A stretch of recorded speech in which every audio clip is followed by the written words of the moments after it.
Bien, retomamos.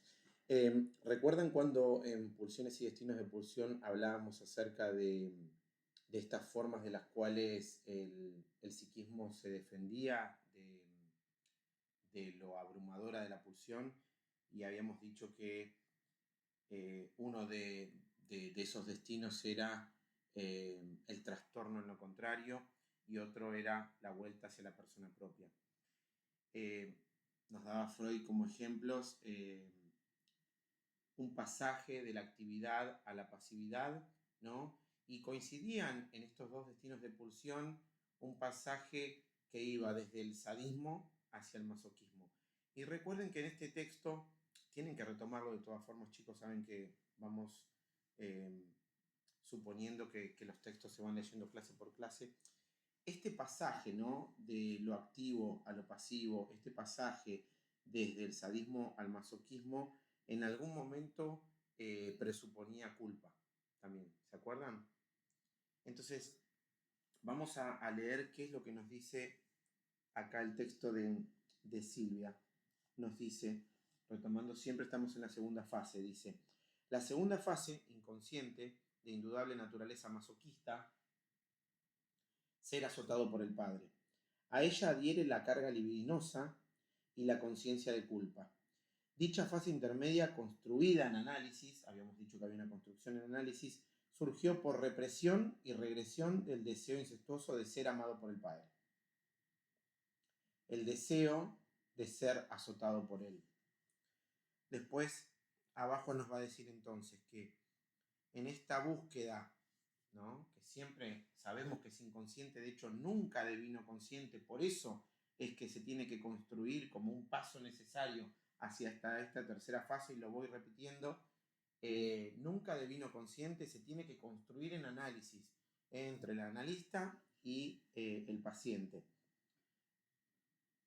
La lectura entonces va a ser, el padre me pega, yo soy azotado por el padre, ¿no? Hay una conjunción de culpa y erotismo que da por resultado una satisfacción masoquista. Vamos a leer qué dice acá. Dice Silvia en letra freudiana, página 20. En dicha fantasía inconsciente y masoquista de ser uno mismo azotado por el padre, la persona propia se retiene como objeto. Esto es importante. Fíjense que la persona propia se retiene como objeto. ¿Qué implica esa posición para el sujeto? Él está suspendido, abolido como tal y solo cuenta allí como objeto. Claro, si el sujeto está puesto ahí como objeto, eh, esto es elemental, porque es esta segunda fase la que está determinando un posicionamiento respecto de cómo se atraviesa este fantasma. Bien, nos va a decir entonces que esta segunda fase, que es la más importante, es la que determina cómo es el atravesamiento del fantasma, ¿no? ¿Y cómo es este posicionamiento? Como objeto, que uno es objeto de la paliza de ese padre, que uno es objeto del goce del otro, ¿bien? Uno es objeto de goce del otro. Entonces, si hay algo que nos va a dejar como metáfora todo este tema, toda esta clase de hoy, es que el fantasma es justamente la forma en la que el sujeto va a tramitar el exceso de excitación pulsional. El fantasma, estamos acá, el fantasma va a ser entonces este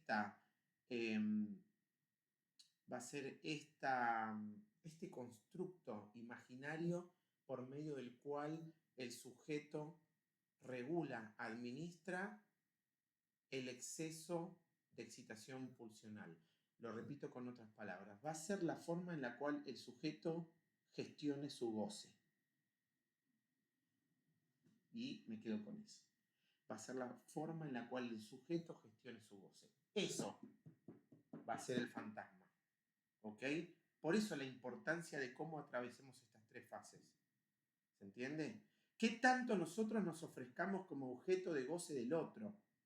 ¿O qué tanto nosotros podamos poner un límite en esta trama y ser más activos que pasivos en esta en todo este armado, ¿ok?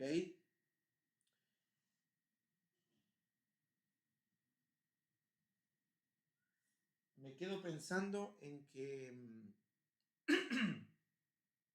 en que tiene que quedar claro esto de las transmudaciones, ¿no? ¿Cómo fue este pasaje?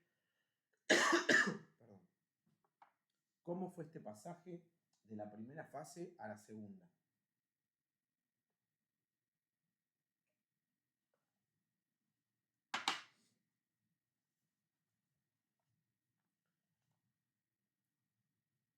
Pero traten de ir recordando un poco entonces cuáles son las diferencias. Pasamos de la primera fase, que era consciente y sádica, que acá el sujeto fantasiador manifestaba verbalmente que recordaba como consciente esa representación de pegan a un niño y que él veía o él pensaba o a él se le representaba cómo le pegaban a un niño y por lo tanto él como espectador la veía en forma sádica. Después de esta primera fase había una transmudación y dijimos que por represión y regresión la culpa se anudaba al erotismo, ¿no? La culpa que provenía de todas estas mociones pulsionales del Edipo y el erotismo propiamente también del complejo de Edipo de buscar ser amado por el padre. Bien, esta era inconsciente, jamás había ocurrido y jamás devenía consciente. Por lo tanto, se tenía que construir el análisis. Esto se puede relacionar entonces con pulsiones y destinos de pulsión, con los dos primeros destinos, con el trastorno en lo contrario y con la vuelta hacia la persona propia, porque fíjense que este sadismo, como se le vuelve masoquismo al sujeto, ¿no? Como si fuera una especie de castigo, ¿no? Vos, que querías ver cómo le pegaban a tu hermanito y eso te daba placer, ahora te vamos a pegar a vos, ¿no? Ahora el padre te va a pegar a vos. Ese sería como el castigo, como el reverso de esta primera fase. Y en la tercera fase, vamos a ver qué es lo que dice Freud. Dice, la tercera fase se aproxima de nuevo a la primera. Dice, tiene el texto conocido por la comunicación de las pacientes, la persona que pega nunca es el padre, ya no es el padre. Bien, dice, o bien se la deja indeterminada como en la primera fase, o es investida de manera típica por un subrogante del padre, por un sustituto del padre. No es el padre el que pega, no es el padre, pero es otra persona que viene a ocupar el lugar del padre, un sustituto, ¿ok? Entonces dice, puede ser un padre, puede ser un maestro, puede ser el policía. En ocasiones me hace acordar a esto que sucede cuando más sucedía antes, cuando yo era chico, esto de que quizás si uno iba por la calle, quizás con papá o con mamá, más que todo a mí me pasaba con mamá, y yo quizás estaba, por ejemplo, pidiendo que me compren algo, o quería algún juguete o alguna cosa y me ponía un poco insoportable, íbamos, por ejemplo, por la peatonal, mi mamá me decía, si no la cortás le voy a decir al policía. En aquella época en la cual las autoridades revestían otro tipo de envergadura, ¿no? Así que ahí, por ejemplo, podemos nosotros ubicar un referente de este sustituto al padre, ¿no? Por ejemplo, cuando van al chino le dice, bueno, basta porque el chino se enoja. Y el pobre chino está con cara ahí como diciendo, ¿qué culpa tengo yo de que usted no sepa criar a su hijo, ¿no? Pero bueno, saben que estoy siendo un poco exagerado solamente. Entonces, vamos con esto. Vamos con esto de que hay un sustituto del padre. Lo que va a decir el sujeto, va a decir, si se le pregunta con insistencia, las pacientes solo exteriorizan. Probablemente yo estoy mirando. O sea que no queda claro quién sería, en este caso, el sujeto fantasiador. Dice, probablemente yo estoy mirando. Bien, dice, en lugar de un solo niño azotado, casi siempre están presentes ahora muchos niños. Bien, muchos niños, dice Freud. Con abrumadora frecuencia, los azotados en la fantasía de las niñas son varoncitos. Recuerdan que esto se los decía yo al principio. Y nos va a decir entonces, pero ninguno de ellos resulta familiar individualmente. La situación originaria, simple y monótona, del ser azotado puede experimentar las más diversas variaciones y adornos, y el azotar mismo puede ser sustituido por castigos y humillaciones de otra índole. La fantasía es ahora la portadora de una excitación intensa, inequívocamente sexual, y como tal procura la satisfacción onanista. Si hay algo que ya nos ha dejado la segunda fase, es justamente este anudamiento entre culpa y erotismo que derivaba en lo que decía Freud, en que esta fantasía se ha teñido ahora de un alto placer sexual. Y en la tercera fase también va a suceder lo mismo y va a derivar en el onanismo, ¿bien? O sea, en la masturbación, onanismo. Pero con lo que me quiero quedar de esta tercera fase, de lo que está diciendo Freud, es de lo siguiente. Va a decir entonces, la lectura sería: el padre pega al otro niño, ¿bien? Pero decimos que no es el padre en sí, sino que es un subrogado, es un sustituto, un maestro, o cualquier otra figura que pueda revestir autoridad. En Psicología de las Masas y Análisis del Yo, Freud habla acerca de, por ejemplo, de cuando habla acerca del ejército, puede ser una figura que, como decía yo, el policía, cualquier otra figura que revista autoridad, ¿bien? Lo que nos va a decir esta tercera fase entonces es que nuevamente es consciente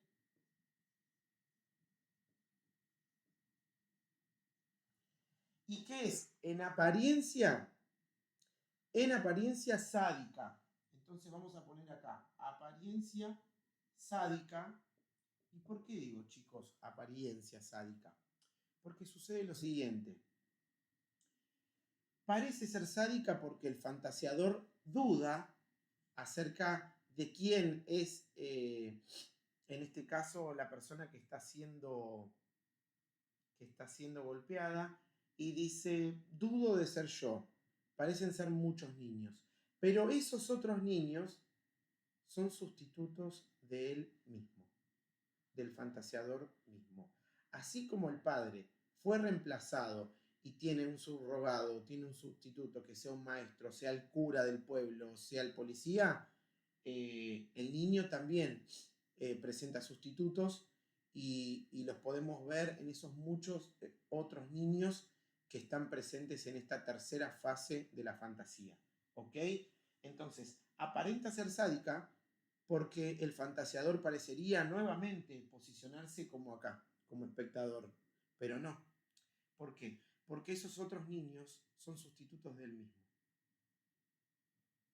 Por lo tanto, esos otros niños son subrogados, son el mismo. Entonces, si le pegan a los otros niños, en realidad me están pegando nuevamente a mí. Por lo tanto, es de apariencia sádica, pero de ganancia real masoquista.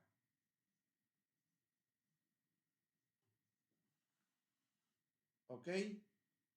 Parece ser sádica, pero en realidad es masoquista. Ahora, acá también es que nos dijo Freud que el azotar puede ser sustituido por humillaciones y castigos. Dice que probablemente él está mirando, el fantaseador, ¿no? Se recuerda como consciente, tiene apariencia sádica. Esto sería como lo importante de esta tercera fase. Y ahora me gustaría aportarle algo más de lo que dice Silvia de esta tercera fase. Va a decir que a esta tercera fase Freud le otorga valor de sustituto. Va a decir, letra freudiana: la significatividad de la tercera fase es que en tanto sustituto continúa la acción eficaz de la segunda, originaria, de ser uno mismo azotado por el padre. Bien, que no es verbalizada por el paciente, sino construida por el analista, ¿no? Está haciendo referencia a la segunda. Bien. Bueno.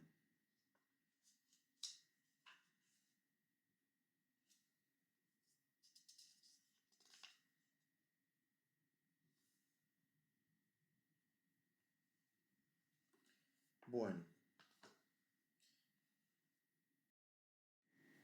vamos a borrar un poquito la pizarra y vamos a ver cómo continuamos. Hasta acá entonces las tres fases, que repito, tienen que leerlas, tienen que trabajarlas con la guía de preguntas y con letra freudiana.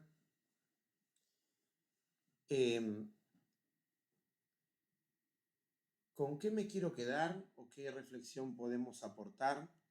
Es que por lo general todo este armado de estas tres fases que componen el fantasma primordial de Pegan a un niño, dijimos que va a constituir el modo por medio del cual el sujeto va a regular el exceso de excitación pulsional del goce y va a regular qué tanto va a ser su posicionamiento en términos de él ser tomado como objeto, como este objeto que determina la segunda fase, en el cual él se va a posicionar como objeto de goce del otro.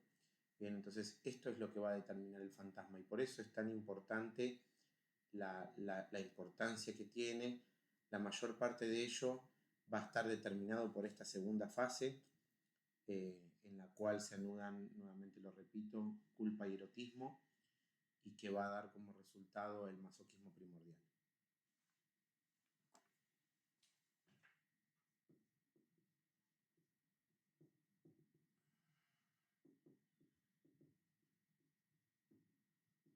Bien. Ahora, es importante el estudio de Pegan a un niño porque va a ser el puntapié para que nosotros podamos trabajar el masoquismo, que lo vamos a trabajar más adelante, pero que ya acá nosotros tenemos una anticipación en la cual vemos cómo el masoquismo se avisora como esta ganancia de placer anudada a la culpa, como definida, ¿no? El masoquismo como el placer de sentir, la posibilidad más bien de poder sentir placer en el dolor. Esa sería como la forma más coloquial de definir el masoquismo. ¿Qué es lo que va a suceder con esta fantasía primordial de Pegan a un niño? Nos va a decir Freud que una perversión infantil de esta índole no necesariamente dura toda la vida, que lo que puede suceder con esto es que caiga bajo la represión, sea sustituida como una formación reactiva o pueda ser sublimada. Fíjense cómo estamos hablando prácticamente como de los destinos de pulsión. O sea que esto que acabamos de ver en estas tres fases se puede reprimir, puede ser sustituido como una formación reactiva o puede ser sublimado. ¿Se acuerdan que habíamos dicho que podía encontrarse una forma de reconducirlo a algo socialmente más aceptado? Pero en el caso de que estas tres instancias no se puedan dar, no se puedan generar adecuadamente, ¿qué es lo que va a suceder con esta perversión infantil? Va a quedar para la vida adulta. Bien, en el caso de que no se pueda dar ninguna de estas tres instancias, va a quedar para la vida adulta. Y en ese caso ya estamos hablando acerca de un adulto que tiene, en principio, podemos hablar acerca de cuestiones que tienen que ver con la vida amorosa de los adultos, podría decir Freud, casi como lo dice en Introducción del Narcisismo. Y es, recuerden, Introducción del Narcisismo y no Introducción al Narcisismo. Es Introducción del Narcisismo a la teoría de las pulsiones que él viene armando. ¿Qué quiero decir con esto? Ya me estoy olvidando. Estoy hablando acerca de esto de que si no ocurre en ninguna de estas tres instancias, perdura para la vida adulta,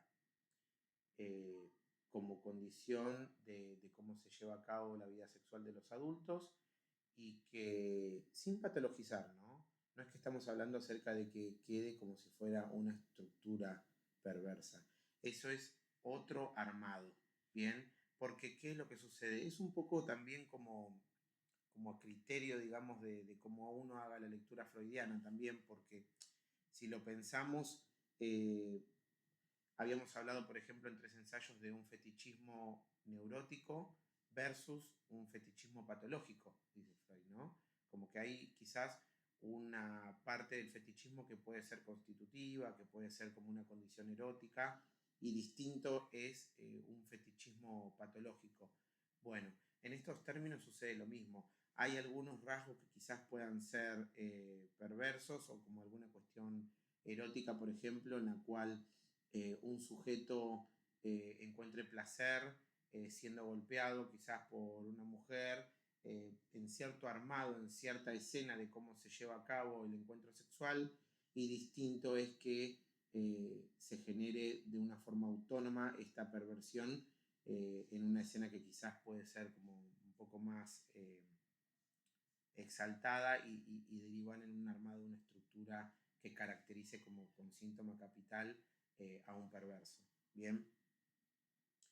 Ahora, también lo que vamos a tener que aclarar de importante con respecto a esta fantasía primordial pegan a un niño es que en los dos sexos la fantasía de paliza corresponde a una actitud femenina y en ambos no se conserva la fantasía pasiva de ser amado por el padre, sino la fantasía masoquista de ser azotado por él. Esto lo habíamos dicho también.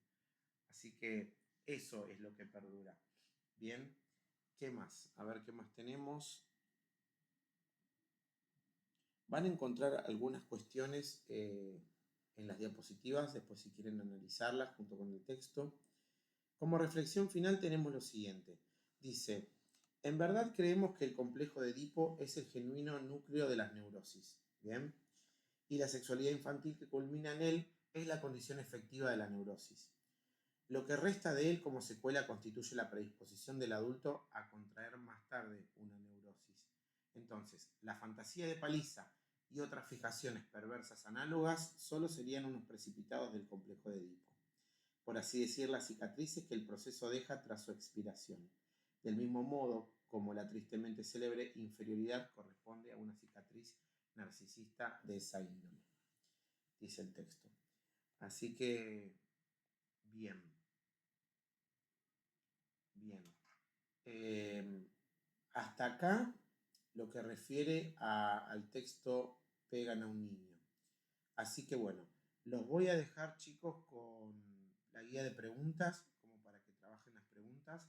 Y recuerden que las preguntas de letra freudiana en este caso los van a orientar muchísimo con respecto a este texto que entiendo que es abstracto, pero que nos va a permitir ir entendiendo todo lo que refiere al masoquismo conforme vayamos avanzando en el cuatrimestre. Así que bueno, eso fue la clase de hoy y bueno, pueden preguntarme lo que sea, saben que tienen la plataforma, pueden enviarme un mensaje y así que bueno, estamos en contacto. Nos vemos, chicos, entonces la próxima clase en forma presencial.